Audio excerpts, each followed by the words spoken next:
I got a question for you. If you have to place a $100,000 bet on whether the home price will be higher or lower than today's market in 2 years, how will you place your bet?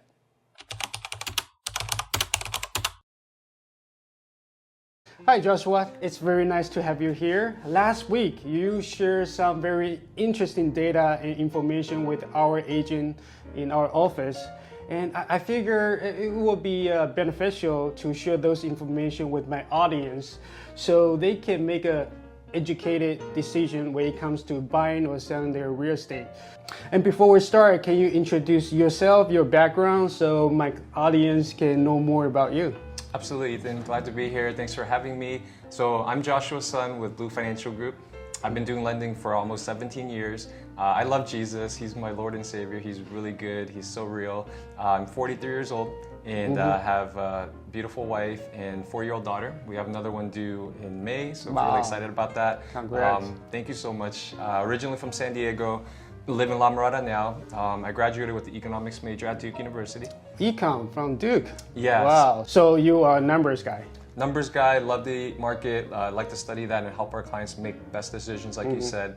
And I have a mortgage team of 5 of us and we provide a 5-star experience. You can check out our Yelp page. And also we have powerful ways and unique ways to help buyers get offers accepted even in this crazy market. Yeah, Joshua is one of my trusted lender. Whenever I hand them a file, I don't have to worry about them. They do what they do best and get the case closed. Okay, Joshua, before we jump into that $100,000 question, let me ask you something that every buyer or every seller are so concerned about, which is the interest rate. The interest rate has gone up crazy in just 2-3 months, right? What's your observation on the hike of interest rate for the housing market today?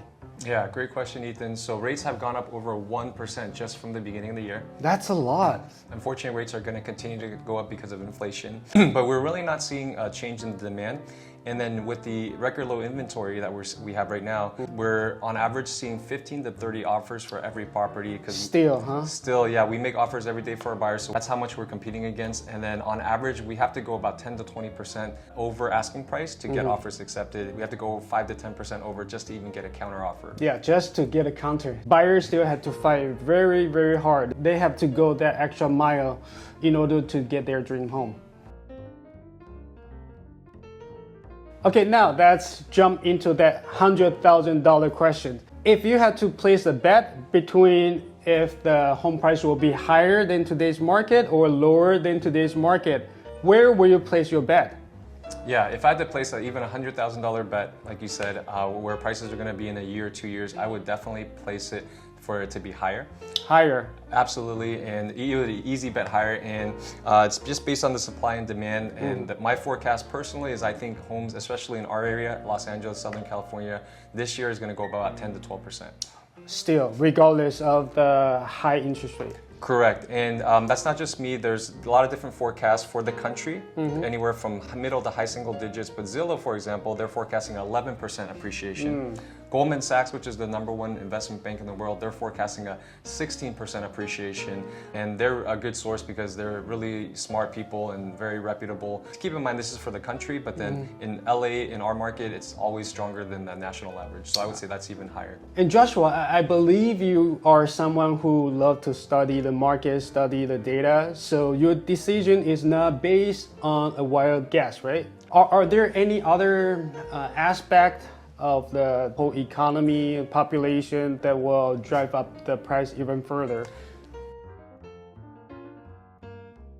Yeah, absolutely. So it's always based on the most fundamental economic principle, which is supply and demand. So let's talk about the demand first. So what's the #1 reason, Ethan, do you think for people to buy a home? Most of my buyers decide to buy a home is when they get married or have kids. Correct. Household formation, right? When they get married, they have kids. So statistically, for people who are 30 to 39 years old, if you're single, you're 38% likely to live in a single family home. If you're married with 1 kid, that number goes up drastically to 80% likely. Wow, that's a lot. And if you have 2 kids and married, that number goes to 82%. So that's the biggest driver of household formation. So now if we look at this graph of the US population broken up into age brackets, The light blue are women, the dark blue are men. And this is data from July 2020, just because the census data, they're delayed. This is the most recent we have. But look at this, Ethan, and tell me, what are the biggest age bracket groups? From the graph, I would say 25 to 29. Okay, and then how about number 2, 3, 4? 30 to 34, and also 35 to 39. Correct. So some of the biggest population brackets, and again, remember add 2 years because this data is delayed, are the 27 to 41 years old. So right now the demand is super high, a lot of first-time home buyers. But if you even look at the ones coming up, Ethan, the 15 to 19, 20 to 24, those are probably the 4th, 5th largest groups, which means that in the next 4, 5, 7 years, the demand is going to continue to be strong, and there's going to be a lot more first-time home buyers coming up as well. Okay, the demand won't slow down. Yeah, not really. Okay, I get it. Like, people need a place to live. What about affordability? I mean, the housing price has gone up so much already. How would it sustain? I mean, would people be able to buy? Yeah, that's a really, really good question, because it's like people want to buy, but can they afford it, right? So home prices since 2006 have gone up 41%. Over just the last year, they've gone up about 18 to 20%. Right. But home price is only one of 3 factors for affordability. Just one of 3? Just one of 3. Do you know what the other 2 are? It's interest rates and income. So if we look at where interest rates are compared to 2006, because we always want to compare, because the question is always, do we have a housing bubble? Are prices going to crash like before? So if we look at interest rates, they were over 6% before, and today they're still really low at around 4%. The other big factor is income. So do you know how much income has increased, Ethan, since 2006? You may share that information with me. Over 55% increase in income. Wow, that's a lot. That is a lot, and if you work out the math, here's a chart. Prices have gone up. This is the median home price. You work out the mortgage payment with the interest rate, and then you factor in their income, because affordability is really how much of my income am I spending on my mortgage. Right. So back then, if you look at this table, they were spending about 30% of their income on their mortgage, but today they're only spending about 23%. Oh, so we are spending less on the housing than before. Wow, that's a very interesting perspective. In another word, the housing is more affordable. Exactly. Houses are more affordable even with the home prices because of rates and income. But this is, again, for the national average. But then specifically, if we talk about the demographics we were looking at, the first-time home buyers, these are people who have double incomes. They don't want to live with parents anymore. They have kids. They want a backyard. They want to build wealth. They don't want to just pay money for rent and go down the drain. These people, especially in our market, LA, the incomes are a lot higher than the national average as well. So when we pre-approve buyers, we're seeing that when they have 2 decent jobs, their incomes are usually well over 100,000. A lot of times combined income of 150 to 200,000. So all that to say, affordability is not really an issue because incomes are keeping up. Oh, I see. People are actually making more. When it comes to housing, I mean, buying a house is not the only option, right? People can always rent.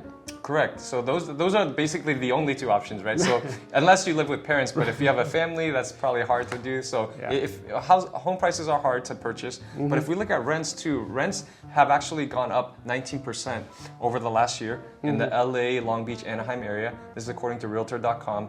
And then, do you know what's the #1 increase area in the country for rents? Well, if I have to guess, it won't be LA, right? It's not LA. LA is pretty high, but there's actually a bigger area surrounding LA. So the Riverside, San Bernardino, and Ontario areas. Really? Yeah. Wow. I thought those area are people who pay less rent, more affordable in renting a house. You're exactly right. That's part of the driver of why rents have gone up. So over the last year, rents in those areas went up 28.5%.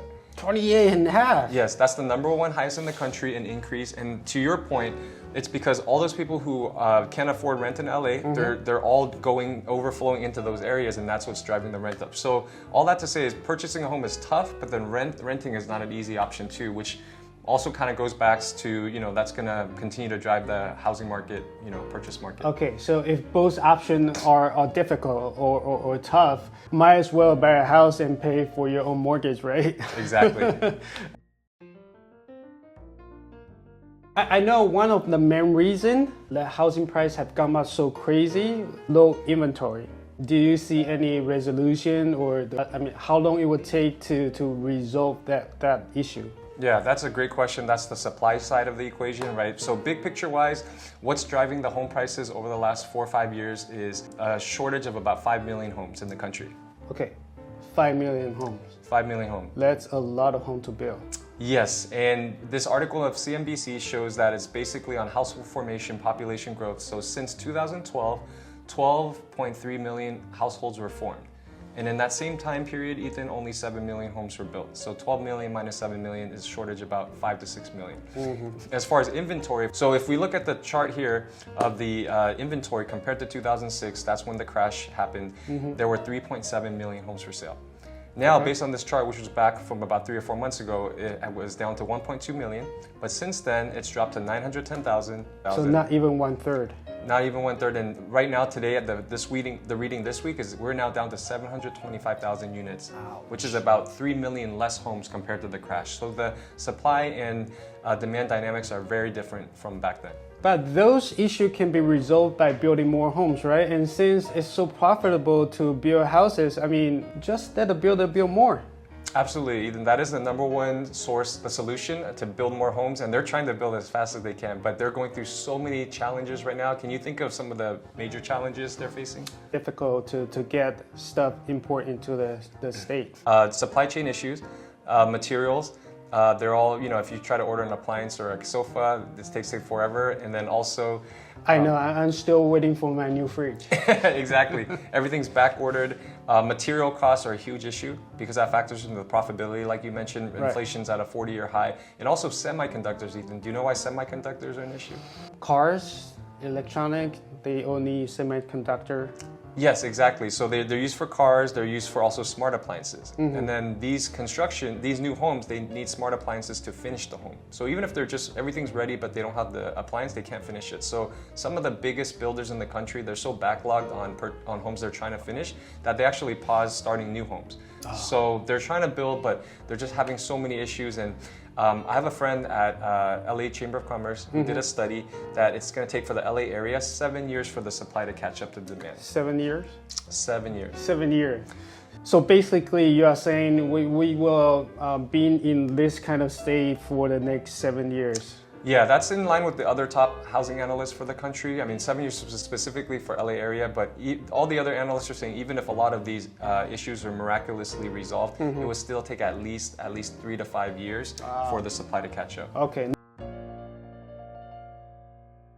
All right, now, what about those people who cannot pay? The market always talking about there's gonna be a wave of foreclosure coming up soon. What do you have to say about that? Yeah, that's a great question. So when the pandemic happened, 5 million people did enter into forbearance.